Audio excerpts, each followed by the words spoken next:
Today I'm pretty excited for this webinar. So I was going to do a hand history review.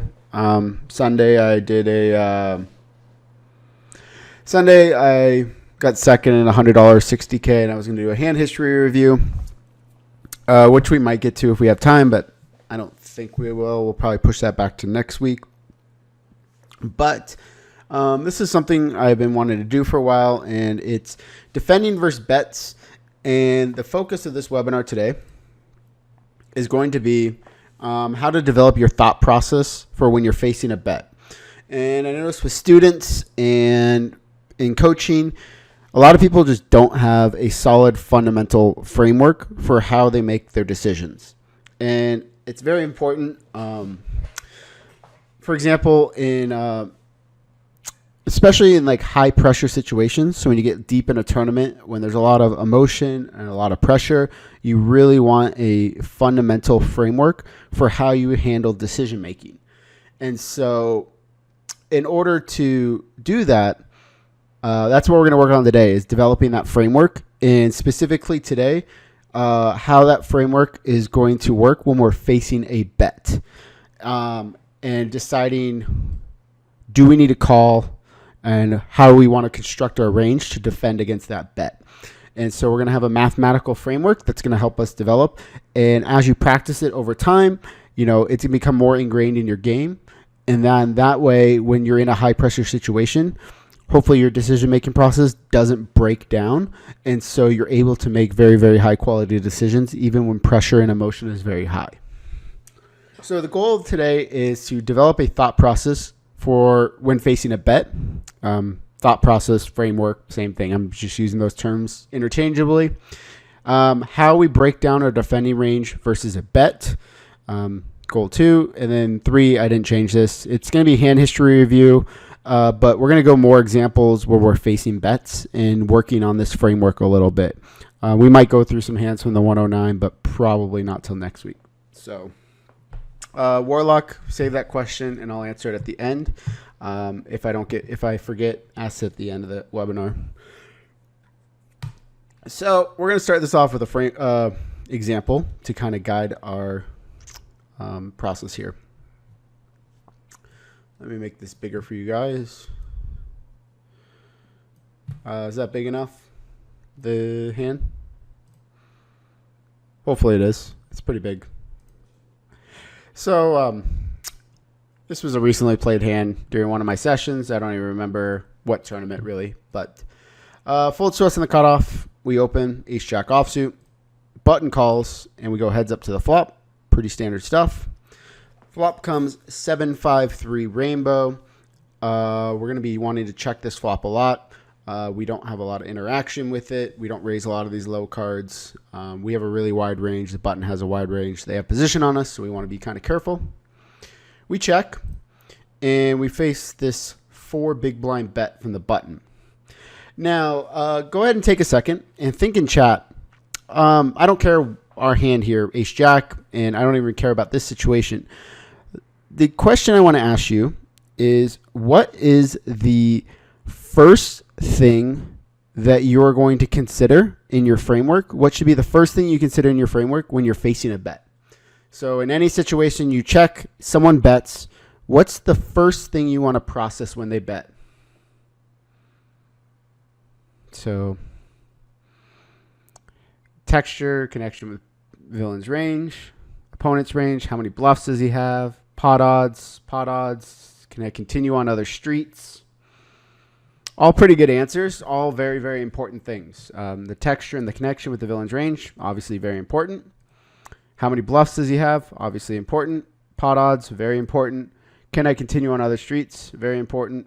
Bet size, where am I in my range? All very important things. A couple of people did get it right. The thing that I process first in my framework is the bet size that I'm facing, pot odds. That is the first thing that I think about. Now, my opponent's range, very, very, very important.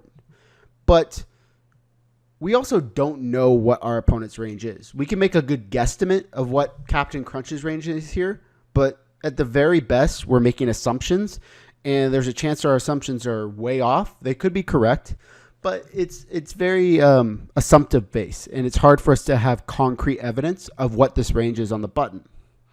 The one thing here that we 100% know with certainty without making an assumption is the bet size that we're facing.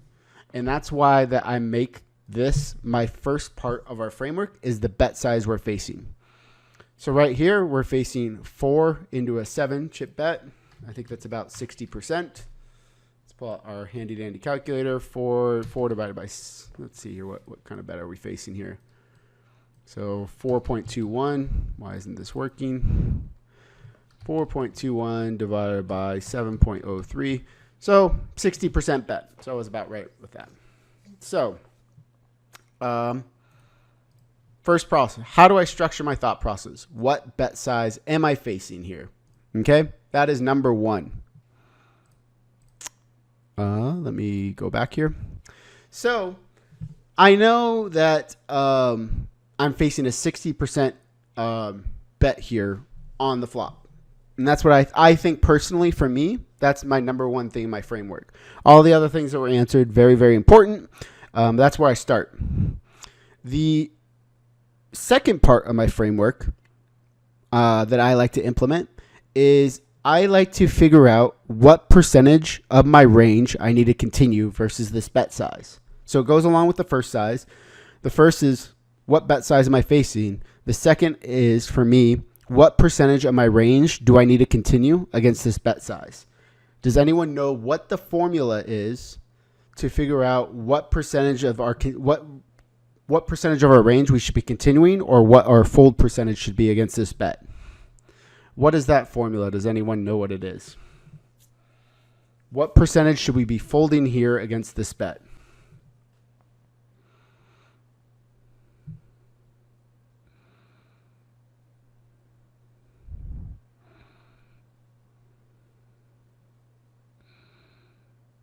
All right, I got some good answers here.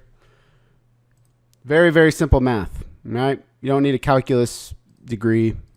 I mean, you might want a calculator sometimes, but so what we're going to do here is we're going to take the bet, which is 4.21, all right, divided by the pot size, which is going to be the pot plus this bet right here. So 7 plus 4.21, so it's going to be 11.23. So 4.21 divided by 11.23, 37%, okay?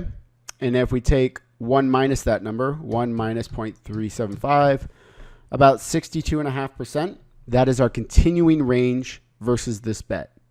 That is our continuing range versus this bet. So right around 60%. So some pretty basic number. You know, just for some quick guidelines here, if someone bets full pot, 1 divided by 2, versus a full pot bet, sorry, that's 1 divided by 2. You're going to continue with, you're going to fold 50% of your time. Versus a third pot bet, you're going to be 1 divided by 1.33. You're going to be, sorry, that wasn't right. 0.33 divided by 1.33. You're going to be folding about 25% versus a third pot bet. Versus a quarter pot bet, you're going to be folding 20%. So it's just 1 divided by 1 plus the number on top. So that doesn't take into account 3 streets. It doesn't matter right now. So right now we're not to that part of our framework here.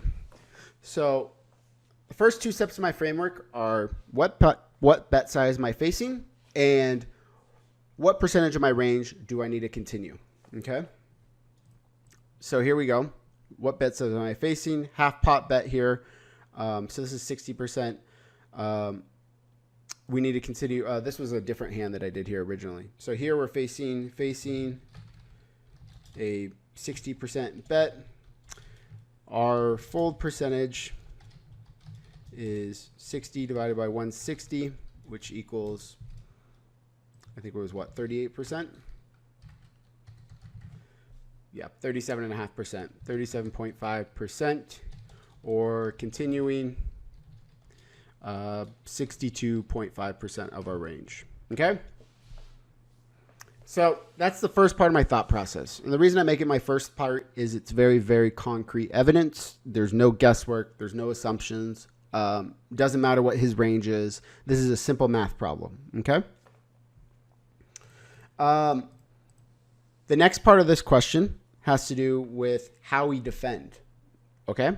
So there are 3 ways to defend versus the bet in terms of the types of hands you could have. The 3 ways are going to be, first, interaction. Second is going to be by suit. And third is going to be by high card. Okay?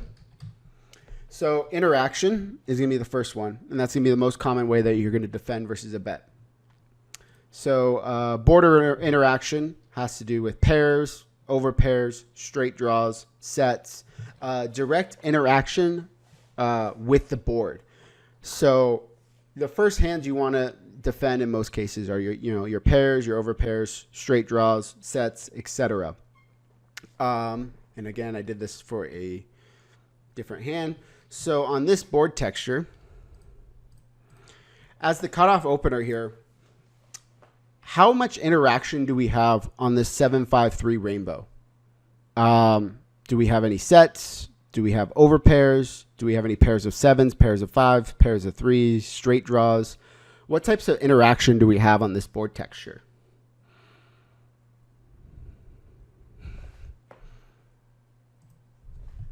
What type of interaction do we have on this board texture?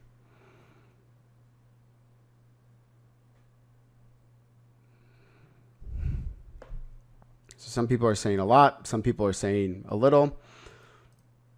I would say we have very little interaction on this board texture. We have over pairs, which is nice. We have the sets. Some of those we're going to bet ourselves. The thing is here is we don't open any of the offsuit 7s, offsuit 5s, offsuit 3s other than ace 5 and ace 7 off. So unless we have a suited pair, it's really hard for us to have a pair on this board. And it's also really hard for us to have like a straight draw. Like we have ace 6 offsuit, ace 4 offsuit, ace deuce, or ace 4 suited, ace deuce suited, some king 6, king 4 suited. We don't really have a ton of interaction in terms of pairs and direct straight draws on this board. And that's going to be problematic here because remember our formula, we need to be continuing about 62% of the time. No, this is definitely, we'll look into PO Solver here to check our work. Definitely not range betting this board. We would be range checking this board before we'd be range betting this, this board. So the reason we're not range betting this board is because we have so little interaction on this board. So flop comes out, we have very little interaction. We have a very wide range. We have stuff like Jack 10 off, King 10 off. When we have this little interaction and we're out of position, we need to be checking a lot. Now we're facing this bet. We still have that problem of we have very little interaction here on the flop here. So the first way we want to defend is by board interaction. And here on this board texture, we're going to have stuff like ace 7, ace 5, ace 3, pocket 6s, pocket 4s, pocket 8s, pocket 9s, 10s, jacks, queens, kings, aces, suited 7s, king 7, queen 7 suited, jack 7 suited, maybe 10-7 suited, king 5 suited, all those hands. And we need to call all of them. Pocket deuces, going to be a defend here on this board. But that's not enough because what we said here, we're still going to be way over folding if we only continue with those pairs, which gets us to the next way that we can defend on these boards. And that's going to be by suit. Okay.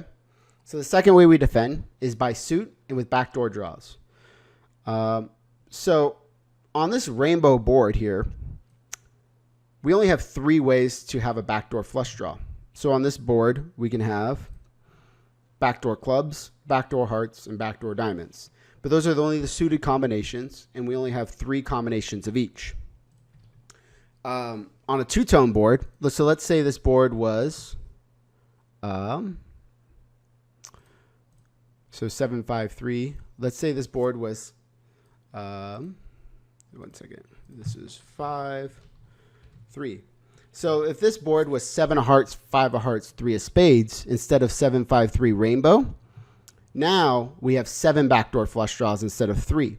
We have 6 offsuit hearts in our hand. So we can have a hand like ace of hearts, queen, or ace of clubs, queen of hearts. So that gives us 6 more combinations of offsuit combos. And then we also have 1 combination of backdoor spades. So on a 2-tone combo, plus we have direct flush draws when we have a heart-heart combo. So on 2-tone boards, we have 8 total combinations of backdoor or front door flush draws. Versus on a rainbow board, we only have 3. So what does that tell you about rainbow boards versus 2-tone boards when you are facing a bet? Is it going to be easier for you to defend on a rainbow board or on a 2-tone board when you're facing a bet? Is it easier on a rainbow or a 2-tone board to call a bet? Yeah, 2-tone boards. It's going to be much easier to defend on a 2-tone board or because you have a lot more ways to call with a backdoor flush draw. We have ace of hearts 8 on this board.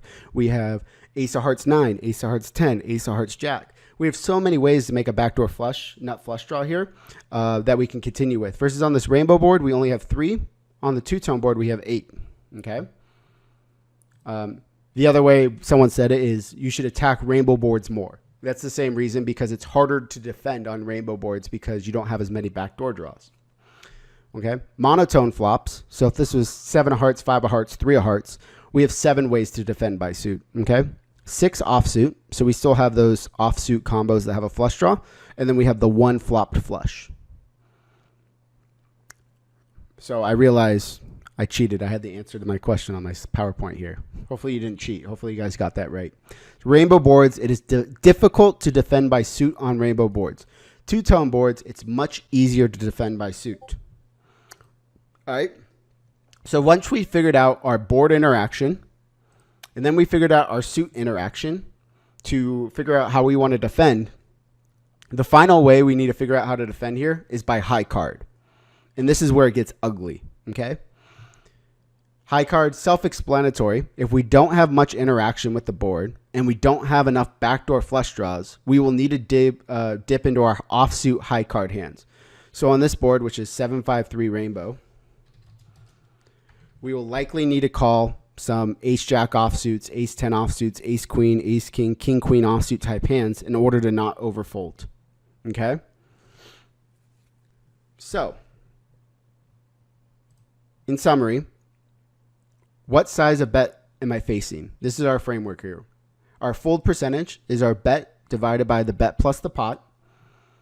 Then we're asking how much interaction do we have on the board? How much backdoor suited combos do I have? And do I need to make some ugly defends with high cards? Okay. So if it's a rainbow board that you don't have much interaction on, you're going to have to make some ugly defends with high cards. Okay. So let's go back through this hand that we just talked about here. Let's go here. So let's go through our framework here, okay? And try to figure out what we're supposed to do here. So we have ace-jack offsuit. We raise, we call, okay? This board whiffs our range a lot here in the cutoff. It whiffs the buttons range as well by a lot, but we have one problem, and that's we're out of position, and the button has a tighter range than we do. So those are both very problematic, which are going to lead us to wanting to check this board a lot. Once we do check and we face this bet, we begin our framework. Okay, 4 into 7, we already did the math there. We're looking to defend roughly 60% of the time. Now, there's one spot where this formula could break down. Okay, and let's talk about that. When this model breaks down, when you are at a severe disadvantage, you will overfold the flop to bring a strong range to the turn. Okay? So, for example, the best example of what I'm trying to explain here is the under the gun player opens and we call from the big blind. Whatever the flop is, if we're facing a 1/3 pot bet, we're supposed to only fold 25% of the time versus a third pot bet. There's no way we could profitably call 75% of our range from the big blind versus a tight under the gun range. If we did, we'd be coming to the turn with a really, really weak range, and we'd be presented the same problem again on the turn, where we'd be forced to overfold again or continue with way too weak of a range. So what we do is we overfold the MDF on every flop when we're at a very, very big when we're at a big disadvantage. We overfold the MDF, and once the turn comes, now we're back to a point where we're not at a huge disadvantage because we folded out a lot of our trash, and we can properly defend on turns and rivers now, given that we've cleaned up our range. So I like to think of it as ripping off the Band-Aid off on the flop so that you can better defend on the turn and the river. You're going to be in a shitty spot anyways, so just get it over with on the flop, overfold, present your opponent a very, very profitable bluff on the flop so that when the pot's bigger on the turn and the river, you're not having to present them those very, very profitable bluffs where you can't defend wide enough.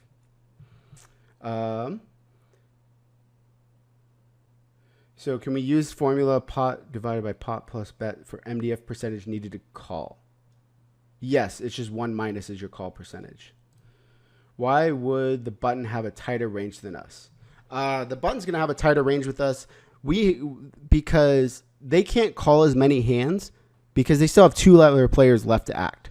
So we're opening in the cutoff probably 36% of hands. I'm guessing the button is flatting with somewhere around 20 to 25% of hands. Because they're not closing the action and they're getting a worse price pre-flop, they can't call as many hands as that we raise. So that's kind of the gap concept. Is this only out of position? No, this applies to any bet that you're facing. Okay. Warlock, we'll get into post-flop here in a second. So kind of the next question we need to ask here is, do we need to clear our MDF here? Are we at a big disadvantage in this spot? Okay. Are we at a big disadvantage here on 753 Rainbow? We're at a little bit of a disadvantage. First, we're out of position, which is a disadvantage. Likely going to lead to us overfolding slightly. If we are in position, there's no chance we're overfolding. If we are in position, and I'll show this, we are clearing an MDF no matter what. In almost every spot, we will almost always clear an MDF when we're in position. So let's go through this framework here really quick. What do you guys think here about ace-jack offsuit? When you think about, okay, we need to defend around 60% of our range. We don't have much interaction. In terms of backdoor flush draws, we do have quite a few, but do we need to dip into these high card hands on this flop? What do you guys think here? Versus this 60% size bet, should we be calling here with a hand like ace-jack offsuit, or should we be folding a hand like ace-jack offsuit here? And also, what would you do here with 10-9 of clubs? Would that be a hand that you'd want to defend here? 10-9 of clubs? What would you do with queen-jack of hearts? What would you do with ace-6 offsuit? What do you guys think here? Is this towards the bottom? What are you guys thinking here?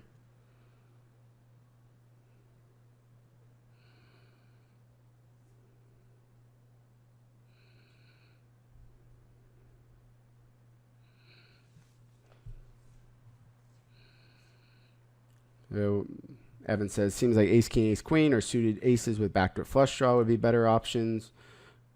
Versus large size, we don't know. Yeah, this is an annoying spot versus this large size. So I had marked this hand in my session because, so let me ask you this. How would it change if this player bet 2 big blinds? Okay. What would your answer change with ace-jack offsuit if the player bet 2 big blinds?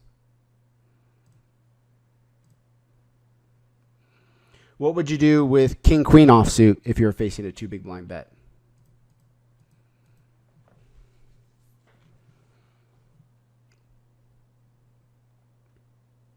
So versus a 2 big blind bet, we need to be calling 2 divided by 9. We're folding 22% of our range. So we're continuing with 78% of our range versus a 2 big blind bet. And when I say defend, that could be a raise or a call. So I folded here with the ace-jack offsuit. I think it's probably a mistake. And we're going to look into PO Solver to see how it constructs ranges here and how we can find our MDF formula to work here. So here we go. 753 rainbow. Out of position. This is our cutoff opening range. In position, this is the buttons range. So this is the button, has about an 18% range. We're playing about 38% from the cutoff, probably a little too loose, probably more like 36%, 35%. So first, we're checking 60% of the time. Can't see PO Solver. Why can you guys not see it? Okay, now we can. All right, it looks like it was just lagging.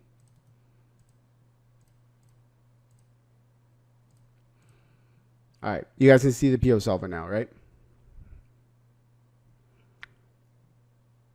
All right, perfect. So on this board here, we're playing a pretty polarized strategy here, doing a lot of big betting and a lot of checking. The reason for the same things that we've been talking about. We don't have a lot of interaction on this board, and so we're going to check a lot out of position here to a tighter range than ours. Okay? Hopefully this isn't eye-opening to a lot. So, like for example, we bet hands like 8s, 9s, and 10s a lot. They get good value. They need protection, but we're also going to check hands like aces and kings a lot because they don't need as much protection. And against this button range, a hand like aces and 10s kind of have the same value since the button's always going to 3-bet jacks, queens, kings, and aces, but aces need a lot more protection than 10s. We're going to check a lot of these ace highs. We're betting some 7x here. So we're checking a lot here. We do check, and the in-position strategy here is they're going to bet a decent amount here for a small sizing. And when they do bet, so this player chose a 60% sizing here. We're going to check our formula first and see how we're looking here. Well, first, let's actually look here. Out of position, our equity, it's running about 50-50 here. Out of position equity, in position equity, 50-50. We have a lot of this offsuit junk, 10-9 off, jack-9 off, queen-9 off, queen-10, jack-10. All this offsuit stuff that's bringing down our equity versus the in-position player just doesn't have all these offsuit 9s. Has a lot less of these offsuit Broadway hands that are really low equity hands. So that makes up for them not having jacks, queens, kings, and aces. The in-position player just doesn't have all the air that we have.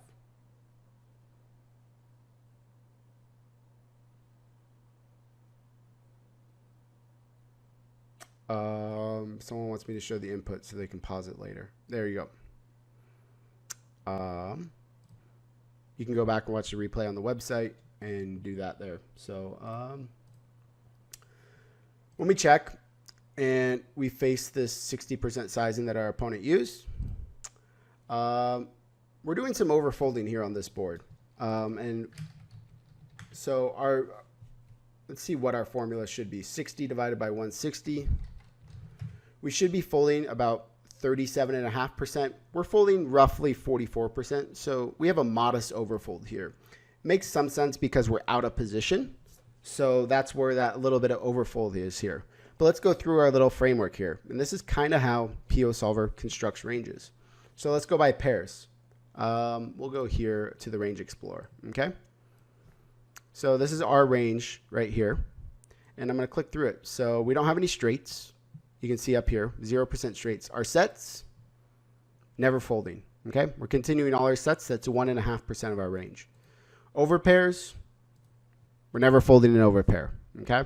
It's another 6.5%. Top pair, obviously we're never folding. Under pairs, which pocket 6 is never folding. Second pair, which is a 5, never folding. Third pair, a pair of 3s or pocket 4s, never folding. And then deuces, we do a little bit of folding here with. Now, where's my backdoor flush draws here? When we go diamond, diamond, let's look at diamond, diamond hands on the flop here. Not a lot of blue, which is folding. So a hand here like 10-9 of diamonds, we're continuing. Queen 10 of diamonds, mostly continuing. King Jack of diamonds, never folding. Never folding any ace high with a backdoor flush draw.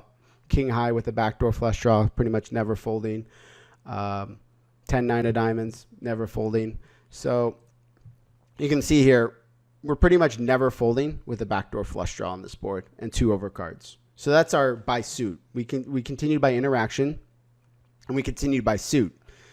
But that's still not enough, it doesn't look like. Because if you look here, we still continue every single ace-king off, every ace-queen off, almost every ace-jack offsuit, most of our ace-10 offsuits, and then we get down here into like, that's a pair, that's a gut shot, pair, ace-8 offsuit, which has some backdoors, overcards, and backdoors. That's continued a lot. Ace-9 offsuits continued a decent amount. King-queen actually folded it quite a bit. Okay?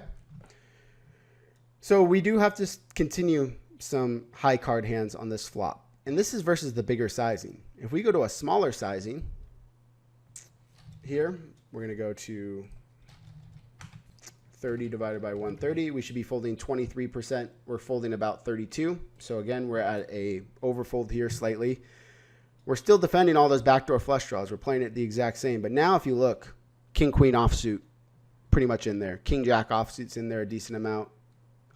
We pick up some, we have to call some of these offsuit king high hands a bit more. And now deuces is fully in there. We're never folding deuces now to that small sizing, and still never folding any backdoor flush draw hand. So, and this is with us still overfolding slightly. If we wanted to reach MDF, we'd still need to call more of these high card hands. Now, remember how I said the formula breaks down a little bit if we were at a disadvantage here. And as you saw there, we're overfolding the formula on the flop. So let's say we called that 60 chip bet. All right, so this guy bet on this hand. He bets 4 big blinds. Let's say we call, okay? We call.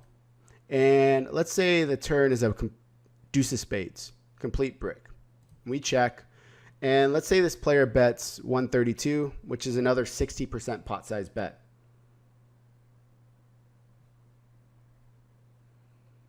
Yes, the check raises, I'm sure, we should check raise more against the 30. So we check raise 23% versus 30 and 16%. We're always going to check raise more against the smaller size than the larger size. So I want to show you how this formula, how I'm not just making stuff up here. So deuce of spades here on the turn, we check, and we face a 60% bet, all right, on the turn. Are we going to overfold MDF here on the turn, or are we going to meet the MDF here on the turn? Do we have to call the correct percentage? So if we call the correct here, it would be 132 divided by 352.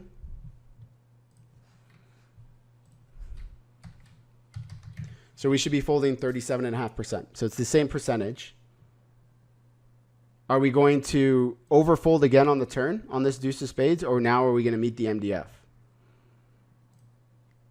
So some people are saying we overfold again.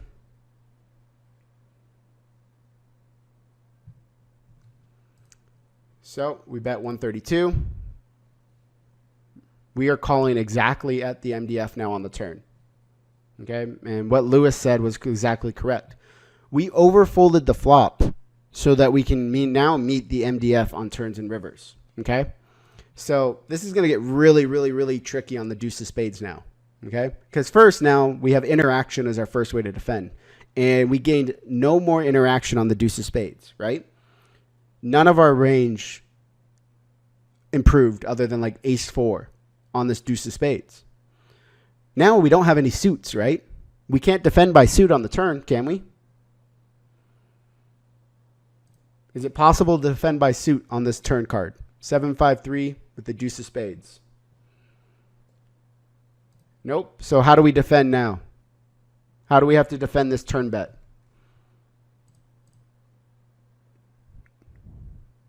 High cards. High cards. Look at this now. So this guy bet 60%, Ace king off, never folding. Ace queen off, we have to call a lot. Ace jack off, we have to call a lot. Ace 10 off, we have to call a lot. Ace 9 off, we have to call a lot. All these ace highs over here, we're still calling. We fold these weaker backdoor flush draws that all miss. This whole region is now blue.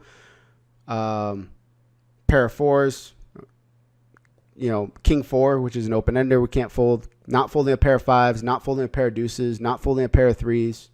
We don't get to fold much other than like queen 10 suited. And that gets us to this MDF, right?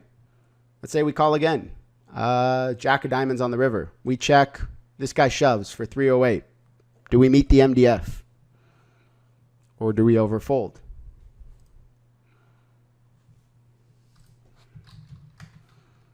$308 divided by, so what is 308 plus 308 plus 44 is 792. So 308 divided by 792. 38% should be our fold. So we overfold a little bit. We overfold a little bit on this river because we're in a shit position because we have all high cards here. And we have to call with, you know, it's really hard. We have to call with a pair of 4. What are we calling here? We're folding some pairs of 5s now. 6-5. So this is, again, that position where we're in a really bad, like king of diamonds. I'm sure on the ace we wouldn't overfold. Ace of clubs, we check. He bets. Now we're meeting MDF because we have all this ace-x stuff we can call with. So this is the framework that I used when I'm facing bets. Okay? What we're going to do now is we're going to go through some hand history examples where we're facing bets. And I have some sims that we can check our work. And these are going to be spots where we're in some pretty nasty spots where we have to defend. Actually, I want to go back to one thing here. Now, right now, we're studying this spot as, shouldn't we call with more marginal pairs since the jack shouldn't hit his range much? Well, he can be bluffing with the jack on the flop, but we can't be calling. We don't call king jack, queen jack, jack 10, but he can be bluffing with some of those hands on the turn. Like, so if you look here, he's bluffing a hand like jack 9 suited, jack 8 suited. And he could shove all those for value now on the river. So now we're looking at this spot from facing a bet. You can use this formula as well to help you with your betting strategy. Now, this player check calls 7-5-3 rainbow, okay? Deuce of spades on the turn. If I'm the in-position player, my thought process is kind of the same. I go, okay, I'm thinking about this. What interaction do I have on this board? What interaction does my opponent have? Well, the cutoff didn't improve at all in that deuce. He doesn't have much interaction. He can't defend by suit, so the cutoff has to call a lot of ace highs or he's going to overfold a lot, okay? So what is my strategy going to be from the button?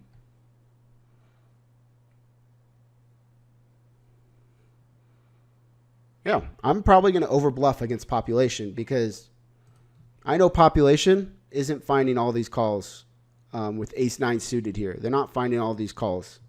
And they're definitely overfolding an MDF here. Okay? Now, I think a lot of people see weaker players call down with like fourth pair and stuff. And sometimes it's like really good to call down with fourth pair. Sometimes it sucks, but you need to have hands to call with. The math formula is still always there. And so you just don't get to fold everything. And you can use this to use this formula where you're like, oh, I think this player folds a lot. Okay, I'm going to use really small bet sizes and force this player to call more hands or they're making a bigger mistake. So this is using a 90% bet size here or 60% bet size on the turn. If I bet a third pot, look at this now. Now I'm forcing him to defend every single ace high on the turn. Has to defend every ace high. Has to defend every 6x hand. We can put our opponent in a situation they still have to call 9-8 suited, which 9 high they just have to call with or raise with it. We can use this to our advantage to put our opponent into spots where they're going to either overfold or play their range incorrectly and make a mistake. Any questions so far before we get into we're going to get into some more actual hands-on examples so that we can practice this a little bit more. Now, the idea here and the goal is to generate a framework for how we make our decision, okay, which we have done now. The hard part is figuring out, okay, I know I need to continue 60% of my range. What does that look like? That's the difficult part. I know that's tough. That's the tough part about poker. But when you do this enough, you can get better at it overall, but it's still always going to be very tough. How do you quantify the percentage of overfold, and how does that apply to your range? The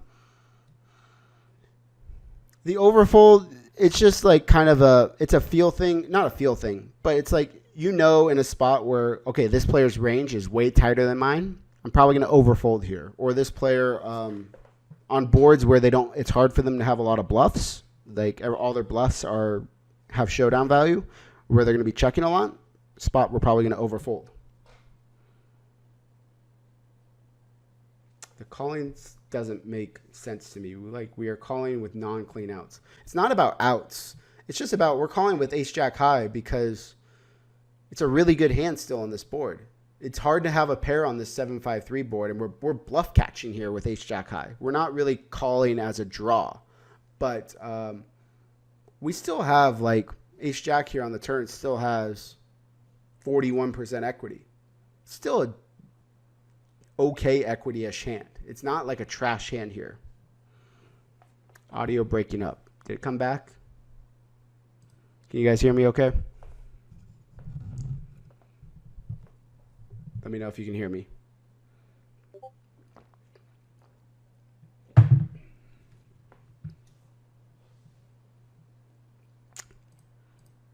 All right. We'll look at some other examples, Lewis, and maybe it will become more clear. I don't really know how to...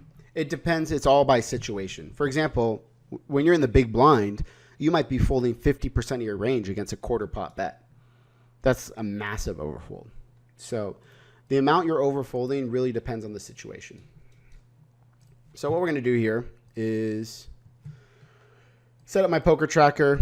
Here's the filter if you guys want to try this on your own. So the filter I set up is 2 players seeing the flop. So we're heads up to the flop, and we either call the float bet or fold it to a float bet. And a float bet is just a bet versus a missed C bet. So basically we're going to be out of position as the original raiser.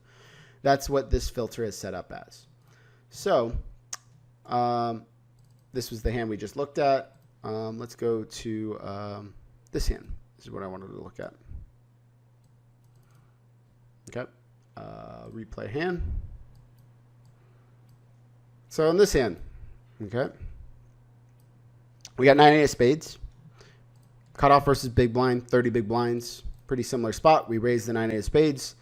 Button calls. Flop comes 4-4-3 rainbow. Again, another low flop that we're going to need to check a lot from the cutoff, which we do. And we face this small 1/3 pot bet. Now, let's go through our framework here. So we're facing a 3rd pot bet here. Versus a 3rd pot bet, we need to be continuing 75% of our range, folding 25%. Okay? So a 25% fold. Is this a spot where we're going to be overfolding, or are we going to clear an MDF here on this flop?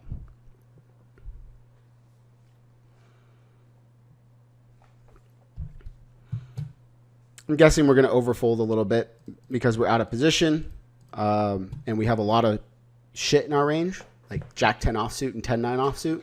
So it's going to be hard for us to clear an MDF here. Now, interaction. Do we have much interaction with this board?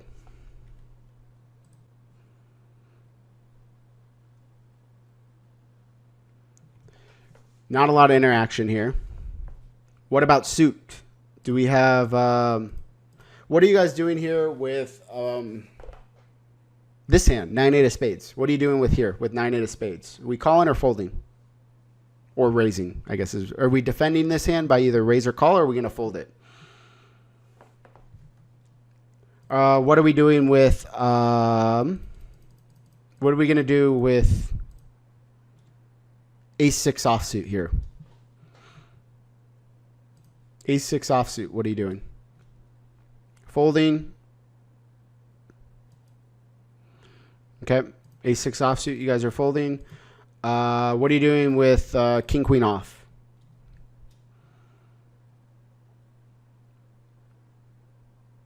King-queen offsuit. And what are we doing with king-7 of clubs? King-7 of clubs. King-7 of clubs, what are we doing? Okay.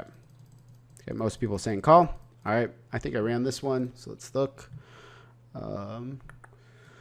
Button cutoff, 30 big blinds, 4-4-3.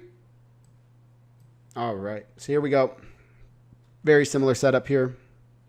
I will note here, the in-position player does have some overpairs. When you're at 30 big blinds, you should be flatting some of your aces, kings, queens. On the button here, it's very, very good. You can induce squeezes from the blinds, and also you keep a lot of the weak cutoff range in at 30 big blinds. So with like 30 or less, you start to have some of those overpairs. Again, we're checking a lot here on this board, out of position. We have a lot of queen 9 off, jack 9 off, 10 9 off, king 10 off. We have very little interaction here, so we're not doing a lot of betting. Most of our betting comes from like 6s, 7s, 8s, 9s. Hands that need a lot of protection. Ace-3, some 4Xs in there, some of this backdoor stuff. We check. Predominantly sized is a 30% sizing here. We face a 30% bet. We're folding 35%, which would be our formula here. 30 divided by 130, 23%. So again, just like before, we are overfolding the flop here some. And let's look at some of the hands we talked about here. So our hand, 9-8 of spades, is right at the bottom of the range. It does call some. It folds some. King Jack, never folding. King 10, King 8, never folding any king high backdoor flush draw. So let's go like club here. We fold some of these lower ones. Jack 10, 10 9, 10 8. As we get lower, 8 6, and we pick up some backdoor straight draws, we're not folding them. So I asked about king 7 of clubs. That hand gets raised. These king 6s with some backdoor flush draw, backdoor straight draws. 3 to a flush, 3 to a straight is normally played pretty aggressive. I asked about the ace-6 offsuit for a specific reason. I don't think we fold ace-6 offsuit because we have backdoor straight draws. And the ace-6 offsuit is a pure continue here. The reason we're raising these ace-6, ace-7 is we can get folds from better ace highs, and we have backdoor straight draws versus ace-jack, ace-10, ace-9, ace-8. We don't have a backdoor straight draw. So that's why it's raising the ace-7, 6, and 5 because of the backdoors. King-jack offsuit. So we have to defend decent amount of high card here is the key point of this hand. And all our bigger suited hands, we have to defend here. Okay. Our hand, the 9-8 suited, is marginal. It's break even. I probably would fold this in game. Let's look here. Let's go back. I did call this one. I floated it. 3 diamonds on the turn. Check, check. 5 of diamonds on the river. What are you guys doing here with 9-8 now? You guys betting? You guys checking?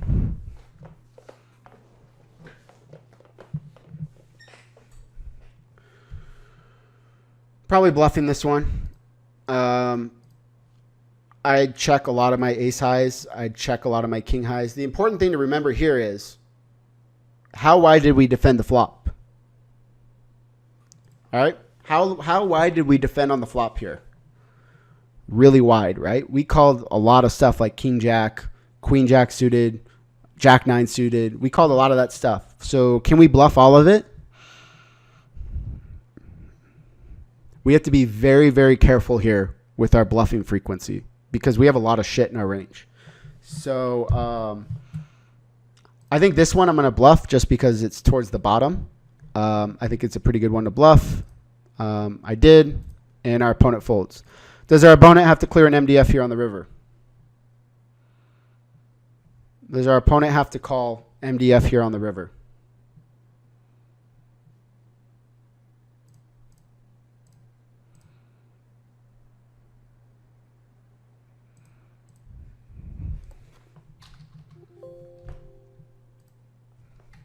7 divided by 18, 38%.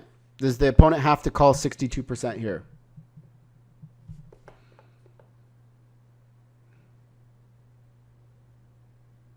Yes, he does, because I have more than enough bluffs to choose from. And if I'm in game on the button, I'm going to call wide, because this is how I think about. So here's how I use this to my advantage as well. When I'm on the button here, does the cutoff have a lot of available bluffs to them?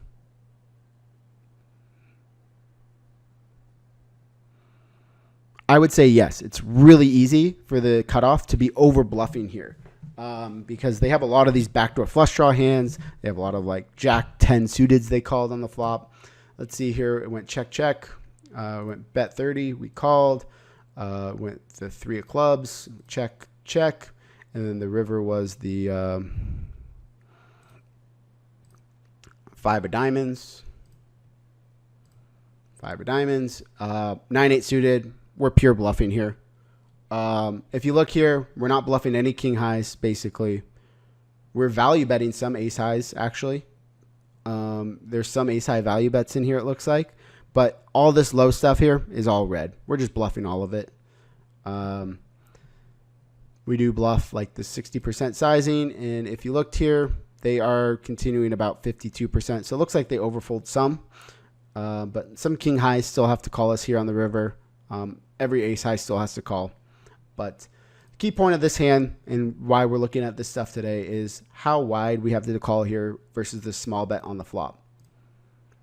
Again, another reason why we don't bet a lot on this flop. So, 1 second here.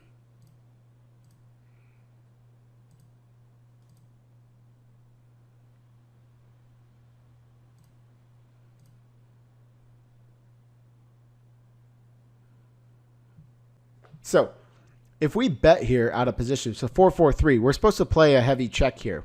If we bet 30% here, is the button going to clear an MDF? Is the button going to fold the, so 30 divided by 130? Is the button going to fold more or less than 25% of their range?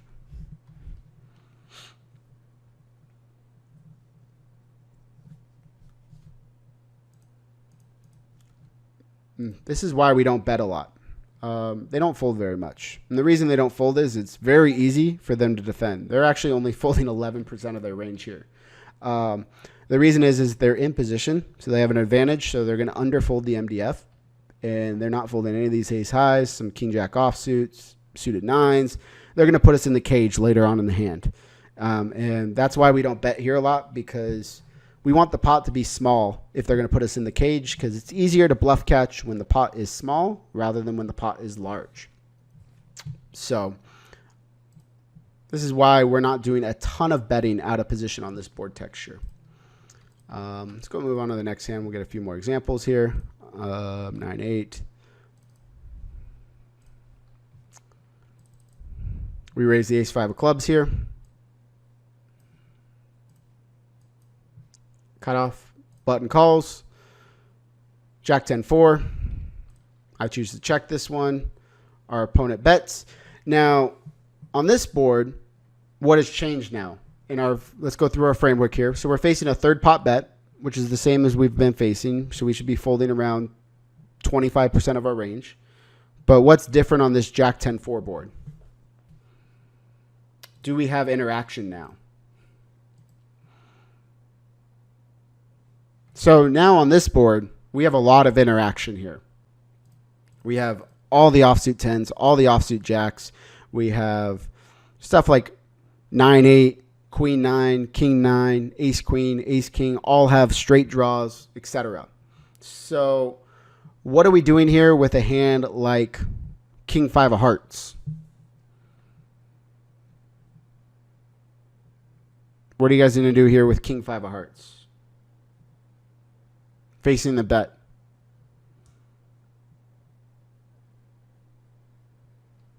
We're facing the button.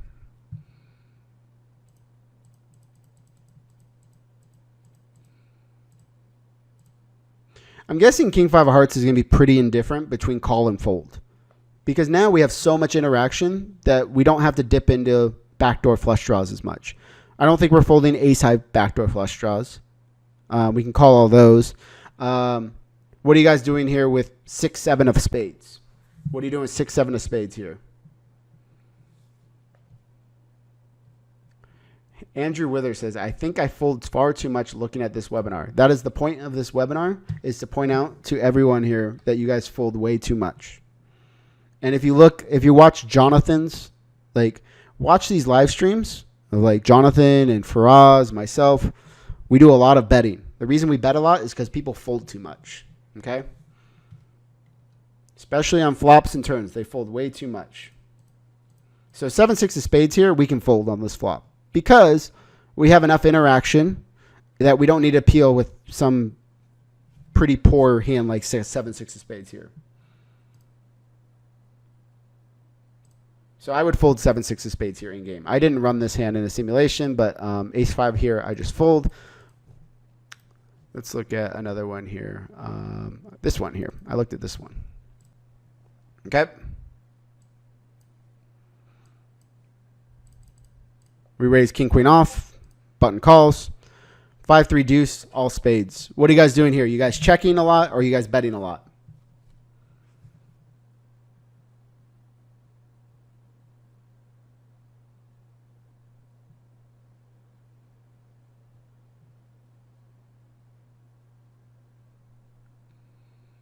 Yeah, Christopher, that's like most of the time when you have two overcards and a backdoor flush draw, you're going to be calling.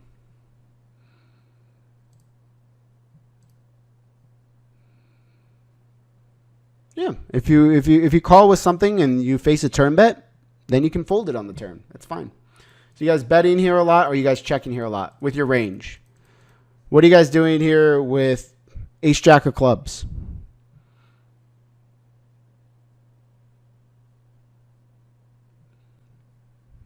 What are you guys doing with king, queen of spades here?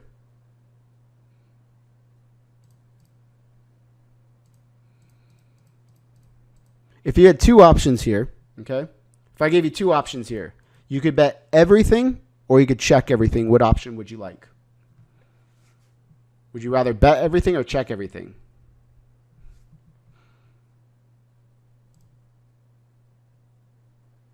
You want to check here. You for sure want to check everything here. And I think we're going to probably range check here anyways.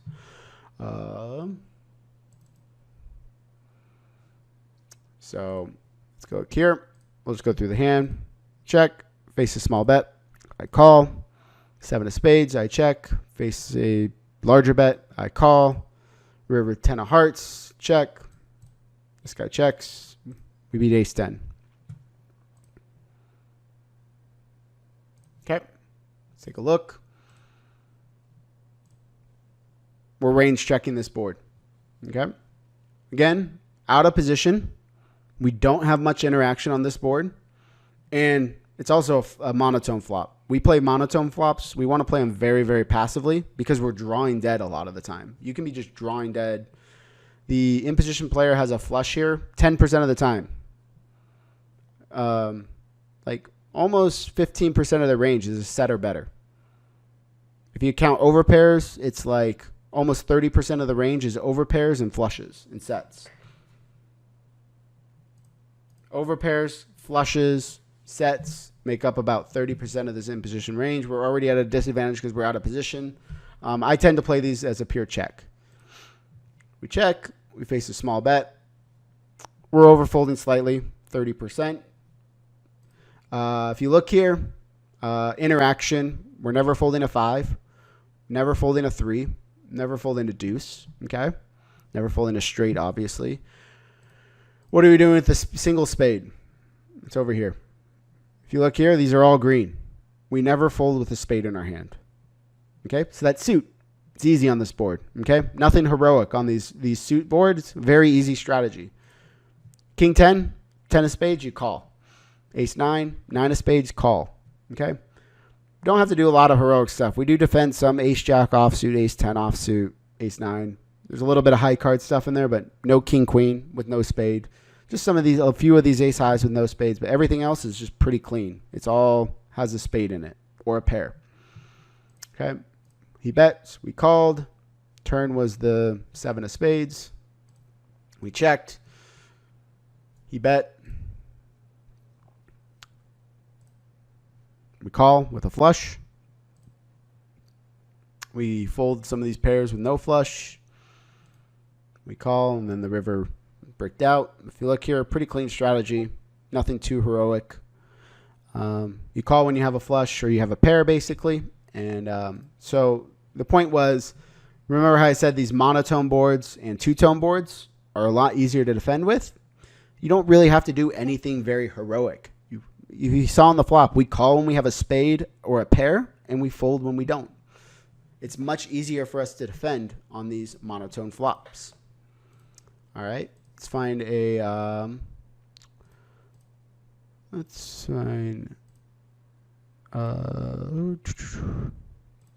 about here?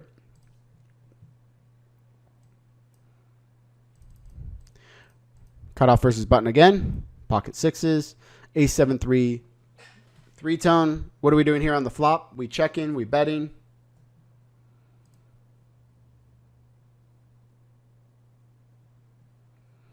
Yeah, we're going to check a lot here. We check. We face this bet, smallish bet. What are you guys doing here with pocket sixes? You folding, calling, raising.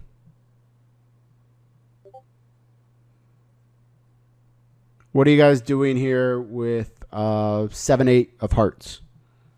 What do you do with 7-8 of hearts? 7-8 of hearts, what are you doing?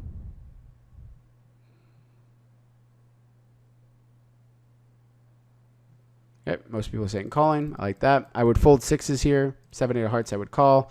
What are you doing with Jack of clubs, 10 of diamonds? Jack of clubs, 10 of diamonds. Call. Yep. All right. Pretty easy on these boards. Pretty easy strategy. I folded here. Oh, well, I called here. I don't like this. I didn't run this hand, but I called, and then I turned my hand into a bluff on the river. Got a fold.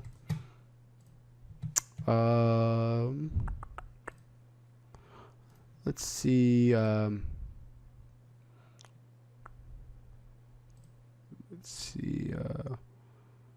This one.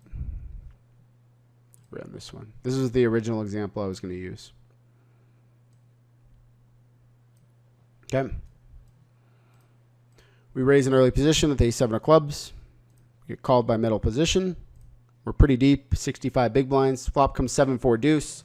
What are we doing on the flop? Are we mostly checking or are we mostly betting?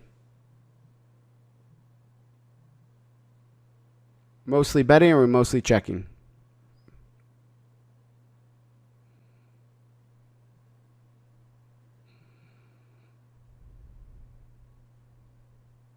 Yep, a lot of you guys are saying bet. This should be a board that we want to check a lot. We might even want to range check here. I think betting this hand is fine. If you want to bet like pocket eights, pocket nines, this A7, pocket tens maybe, I'm fine with that. But you don't want to be betting here very much because this is a hijack range. This is probably pretty tight. We have like a bunch of overcards. We don't have much interaction with this board. This is a board we need to proceed very carefully on. Let's see here. What do we got here? Button cutoff versus hijack. Hijack versus under the gun 8. 4. Oh, I ran this somewhere, I know. Oh, where's this board?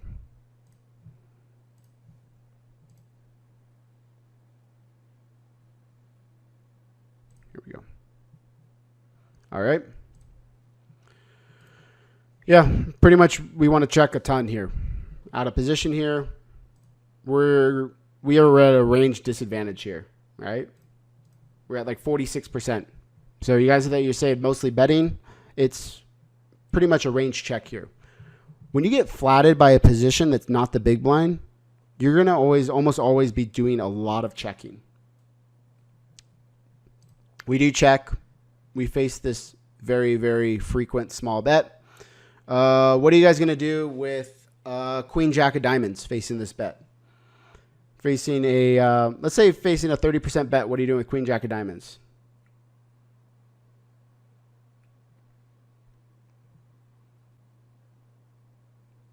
What are you doing with Queen Jack of diamonds here? You guys folding, calling?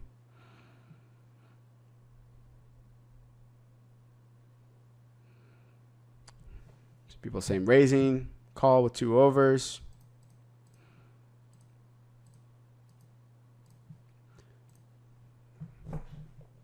Yeah, raising with Queen Jack's a thing. We want to raise. We're raising a lot of our over pairs. A7, this particular hand, we're raising a lot. We're playing a pretty aggressive raise strategy here. Stuff like, looks like Queen Jack is the cutoff because we're folding Queen 10. King 10 with a backdoor, we're always in there. King Jack, we're always in there. King Queen with a backdoor, we're in there. Most of our ace-X, we're in there. Not a lot of high card stuff, just ace queen and ace king. But we're over folding by quite a bit here. If we call and the turn is the 10 of clubs and we face a barrel, we're probably not over folding much. We can probably clear MDF now on most cards. Let's see what happened here. Check called. Turn was the Jack of spades.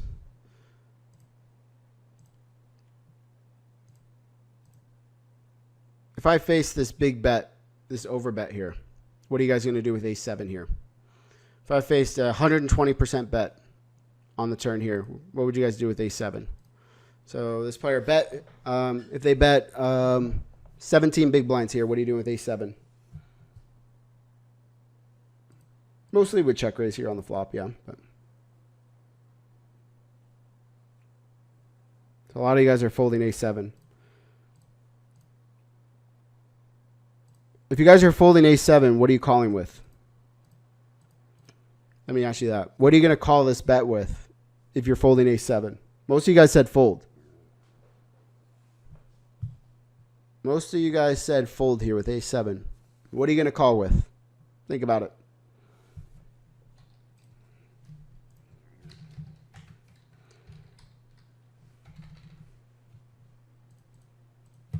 $17 divided by 31.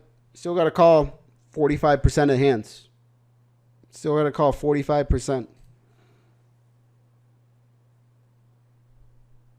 Mostly the nuts. What nuts do you have? Ace Jack and King Jack? Yeah, I would call those hands. That's not enough. Trips? Yeah, I'd call it trips. That's not enough. Pair of jacks. Ace high? I'd rather call with ace-7 than ace high. So this bet, 192. 192 divided by 352. 54% fold. We're over folding slightly. Slightly over folding. Ace-7. Surprised we actually folded some. So we do fold it some. We're not folding 8-7. So I'm guessing they're bluffing with a lot of ace highs. Never folding a jack. Pocket 8s is in there a lot with the spade. Pocket 9s with the spades in there. Pocket 10s is in there with the spade. So ace-4 is in there a lot. You just don't get a fold. That's the point. You still have to call a decent amount, even when they overbet. Let's say they bet 144. Ace-7's never folding. These pairs are still continuing a lot.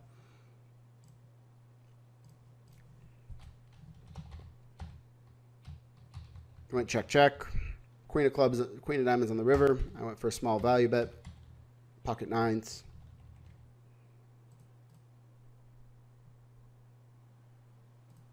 Where are his bluffs coming from? The bluffs are going to come from high cards.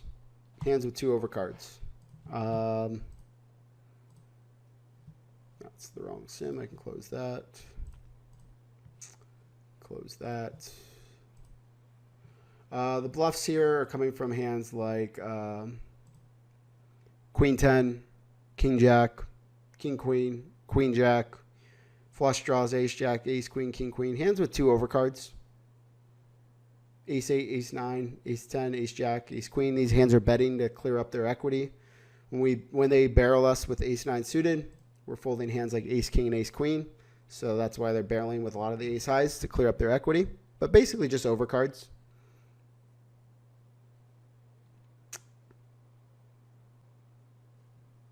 Pair draws, basically. Let's look at one more. I ran a couple more sims. Let's see if I can find one that I ran a sim on. Here we go. This is a good one. This is from my stream yesterday. If you watched the stream, this hand came up.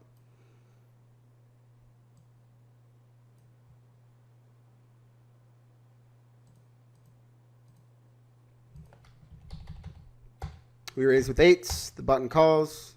10-6-4. What are you guys doing here on the flop? Mostly betting or mostly checking? And what do you do with 2 8s here? Are you betting eights or are you checking eights?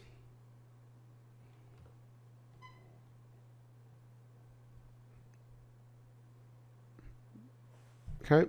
What is your? What do you think our bet percentage should be on the flop? What frequency are we betting this flop? We're going to bet this flop like 25% of the time, 75% of the time. Some people are saying range bet, 35%. I don't think we're going to bet here too often. Anytime you get these very dynamic boards, it's a big advantage for the in-position player. So we're going to be checking a lot. Now, we're going to want to bet here some 10x and some pocket jacks and pocket queens. So I'm guessing we're going to bet here like 25% of the time, something like that, maybe 30%. Let's take a look. This is button versus low jack at 30.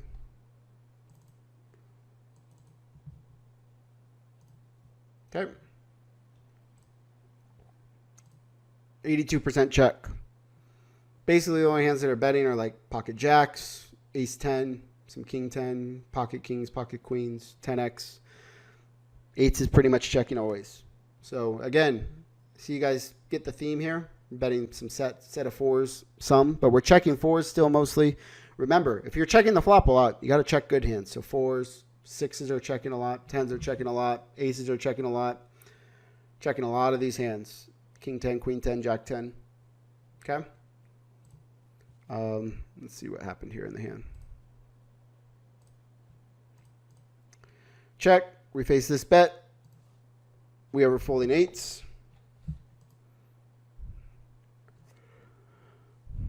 What do you guys do here with what are you guys doing here with ace queen no diamond? Ace queen with the club and a spade in your hand. What are you doing? Folding or calling or raising?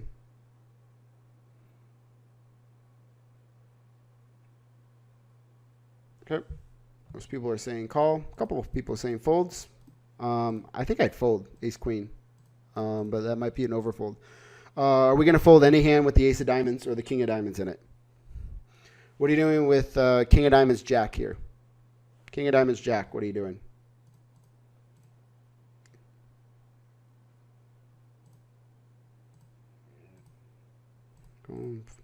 What are you doing with pocket threes with a diamond and pocket threes with no diamond?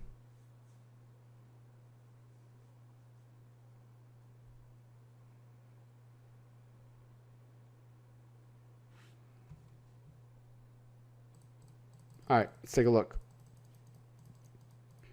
So again, we have interaction on this board. We have some. We don't have much sixes and fours, but we have 10x. We have a lot of 10x. We have some straight draws. And obviously, the key thing here to remember is this is two-tone board, okay? Two-tone board, we don't have to do much heroic here. We can call with ace of diamonds hands. Like, I'm not folding any, like, queen jack, king jack. Like, queen jack with the jack of diamonds, we're going to call or raise. We're defending that hand. I'd probably raise it. King jack with a diamond, we need to play here. Ace queen no diamond, probably close. It's probably mixing. Queen jack with no diamond, probably folding. King jack, king queen with no diamond, we're folding, I'm guessing. We check. We face this small bet. You see here, it looks like ace queen's mostly calling. So I was wrong about that. Ace jack. Starting to mix folds without a diamond. Ace 9, pure folds with no diamond. Ace 8, pure folds with no diamond. Starts to fold the 8 of diamonds a little bit. Queen jack. folds without a diamond, calls with a diamond. King, queen basically folds with no diamond. Ace, king calls either way. Pocket threes we don't have in this range, I guess. So pocket fives here we're always calling. 9-7 of clubs, always calling with a gut shot. Exactly. So what Lewis said is what I'm trying to get across here. When we have many ways to defend, we don't hero as much. Exactly. So here, two-tone board. We can just call with the, ace of diamonds 9. That's a pretty good combo. That's 6 ways we can defend. That's 3 extra ways here. What about backdoor hearts here? Like queen jack of hearts, king jack of hearts, king queen of hearts. We do fold some of these king 9, king 8. We do fold some backdoor heart draws, but again, we're not folding any pairs. Ace jack of hearts is that's offsuit. Obviously, we're not folding ace jack of hearts. Okay. I call queen of spades. Check. Sky bets. What are you guys doing here with 8s?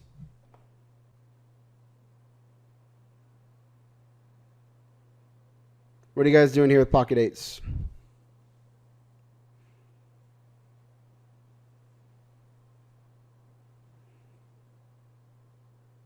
Most people are folding. What do you do with ace 6?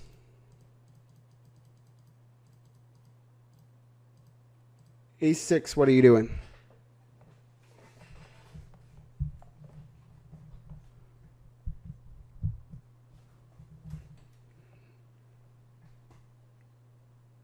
Sure, you can have a diamond. Most ace 6 with a diamond or without a diamond.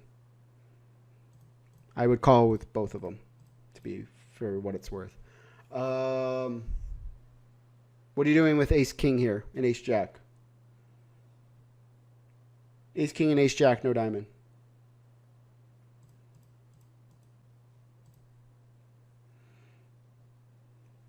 Ace king and ace jack. Would you rather call ace king here, or would you rather call 8s with a diamond? Which hand would you rather continue with? And would you rather call ace jack or 8s with a diamond? Which hand would you rather call with here on the turn?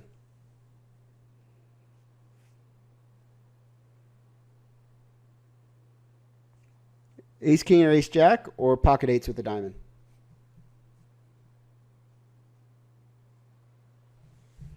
All right. I'm getting a straight mix here. That's good.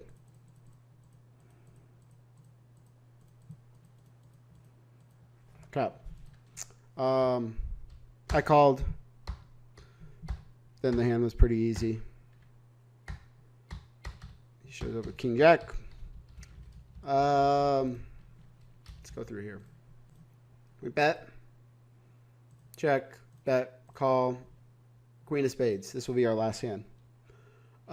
We check. And we faced, what sizing did he use in game? What size is that? 6.62 divided by 11.86. So about 60% size. All right. I screwed up. 8s is a pure fold here.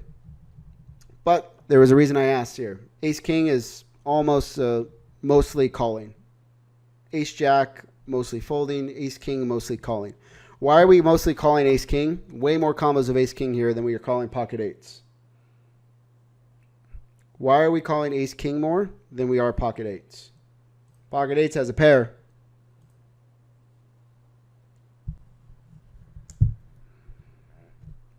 Yeah. Ace king has a lot more equity against queen X here.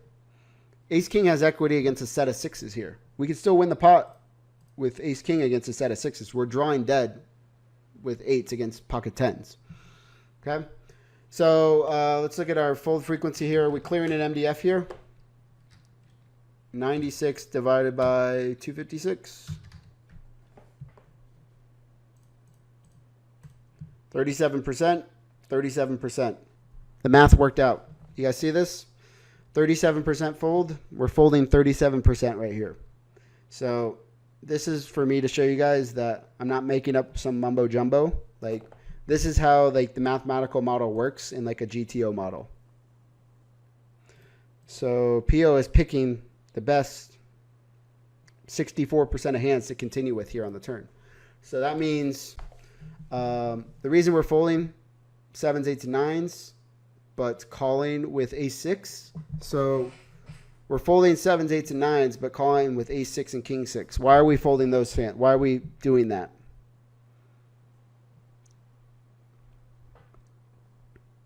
Why would we rather call with ace-6 and king-6 than pocket 8s? Pocket 8s is a better hand.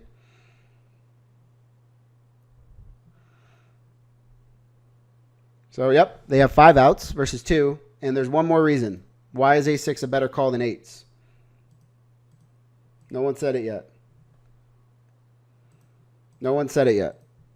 It's not because it's ace highs. Doesn't have to do because it blocks straight draws. It blocks his bluffs. That's one reason, but that's not the reason I'm thinking of. Pocket 8s does block bluffs. 9-8, ace-7, those type of hands. There's another reason. Blocking top. Okay, yeah, it's blocking top. That's still not the most important reason why ace-6 is a call, and king-6 is a call, and 7-6 is a call, and 8s is a pure fold. What's the most important reason when we're bluff catching with ace-6 versus pocket 8s? Think about what the best value bets are here for the in-position player. What is in-position betting here on the turn? What are their best value hands? There we go. Evan got it. Evan's the first one to get it. It's not ace-queen. Ace-queen, it is value betting, but sometimes they check ace-queen on the flop. What hand are they never checking on the flop that they always have on the turn? Evan, one person's got it that I saw. It's not an ace.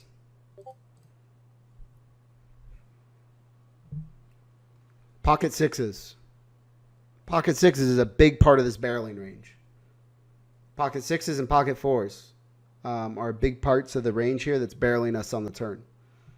So is ace-6 and king-6. The ace doesn't block bluffs, and it blocks a value. So we block pocket 6s, we block ace-queen, and we don't block many bluffs, versus with pocket 8s and pocket 9s, 7s, we are blocking bluffs. Calling most our 10s. 10x here, calling all our 6x. So it's almost always better to call with a pair on the board than the pocket pairs, because first you have 5 outs to improve, and second you block sets, which is really important.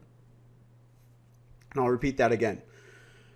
Almost all situations on turns and even on rivers, it's better to bluff catch with a pair on the board than a higher pocket pair, because you now block value in terms of the sets that the person can be betting with.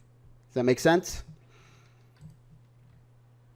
So I screwed up on this hand. I should have folded my hand on the turn. It was a pretty bad call on the turn. His bluff, I think, is really good. King Jack, pretty much always betting. And then when I call on the 8, check, firing it in. I'm always bluffing the King Jack there. So, questions. This wraps it up for today. I've been thinking about this idea for a while. I've been studying this. This is an important kind of concept. So, is there an alternative to PO that works well? Not that I've used. I think the simple products are supposed to be all right. Simple post flop, I think it is, but I've never used it, so I don't know. Questions. I got a few minutes to answer questions. So, how did I end up in the stream last night? I lost. Small loser on the session. Nope, losing session. Warlock, do you ever get burned out on poker and need a break? Sometimes, but I'm pretty good at like avoiding it. So I play a lot. I don't take a lot of breaks. I don't know why. I don't get burned out too much. I love playing and I love studying and I do it a lot. And if you want to play as a professional, if you want to get really good at this game, you kind of have to love the game, and you have to just love studying and love playing a lot. Do I ever check raise the river with king high flush on the monotone board a few hands ago? Probably not. I would check call. Is there a resource? Is there a resource that looks into range checking versus betting for protection? Is there a resource that looks into range checking versus betting for protection? If you don't have PO, you can use a program like, the reason we're range checking is because we're at a range disadvantage now. So you can use a program like Flopzilla or anything that analyzes range interaction. That's all we're doing. And yeah, you can, when one player has a tighter range, they're probably going to have the range advantage. Whoever has the tighter range most likely is going to have the range advantage. So just thinking about range construction pre-flop, that's why it's really important to know your ranges pre-flop. Do you like playing WPTs? Yes. When I start running bad, do I stop playing for a bit? No, I keep playing normally. I study more, but I keep playing. I normally play through my downswings. Munker Solver and PO would come up with different trees. I'm not sure, to be honest. The back end on that use different algorithms. To be honest, I'm not entirely sure.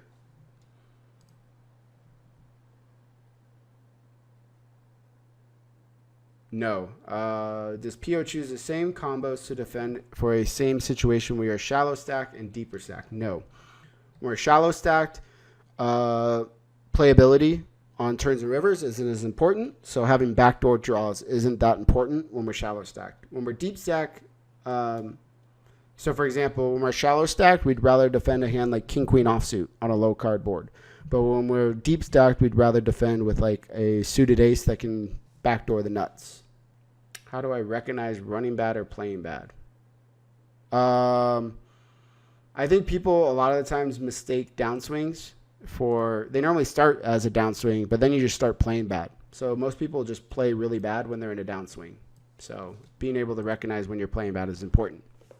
Very good skill is to recognize when you're playing bad. Like I did there with pocket eights, making a pretty bad call on the turn. But I won the pot, so I'm good, right? Pretty bad play by me on the turn. Evan, I mean, I don't want to recommend playing on any sites, but I think BetOnline is really good. I play on there a lot. Thank you, Lewis. I appreciate it. Did you get my email, Lewis? Also, I'm taking on 2 to 3 more students for August and September. So if you're interested in private coaching, if you like what you see in my webinars and you like more one-on-one work, I am taking on students. You can send me an email at affleckpoker@gmail.com. If you are interested in private coaching, shoot me an email if you want more information. Am I in Vegas? Yes, I live in Vegas. Paul says, I think I'm c-betting too often out of position. Yes, everyone's continuation bets way too much out of position. It's one of the biggest leaks that the population has, in my opinion. Do I ever look at my adjusted BB per 100 in the short term to recognize a downswing? No. Is there a different measurement that is better? No, I don't really look at that too much. What is Vegas like right now? It's hot. It is hot in Vegas right now. All right, I'll answer one more question. Someone asked a good one. Summary, you guys, call more. Call more. Bluff more. Force people to call more. Every time you make a bet, you're giving the opponent an opportunity to overfold. When they overfold, you make money. So bet a lot and call a lot. All right, guys. Take it easy. Yeah, I'm going to be doing 1 stream a month. So next month, I will be doing another stream. I will see you guys later. Take it easy. Have a good one.